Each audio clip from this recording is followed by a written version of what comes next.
tere ja ilusat laupäeva pärastlõunat, head Postimehe vaatajad. Saame kohe alustada õnnesoovidega Igor Prinsile ja samamoodi teisele Igor Tudarevile, kes on vastavalt Premium-liiga märtsikuu parim treener ja parim mängija.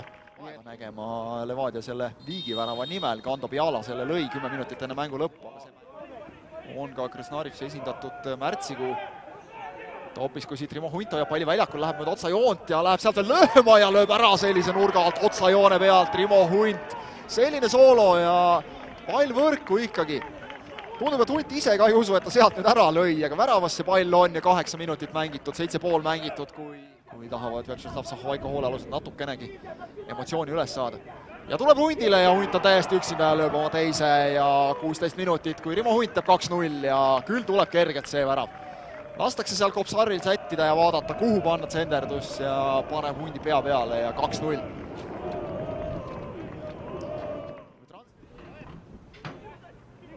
Hunt liini taha, suluseisu pole, Kopsar 1-1 Kotenkoga tõstab üle ja 3-0.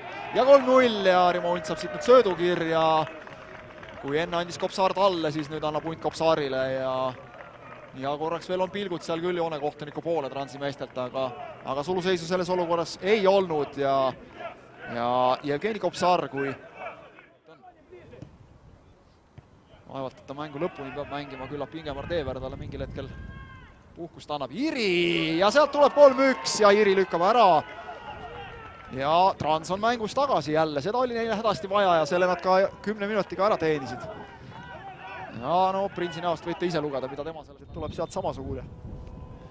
Artjunin ja Müüri. Kando, uuesti Artjunin, madalalt ja Kotenko võtab selle ära. See miniseeria neil. Ja vilistab Ožonkov selle kohtumise lõppenuks. Ärge kaduge kuskile, me proovime saada väljakult ka kiired kommentaarid selle mängu kohta, nii et jääge meiega.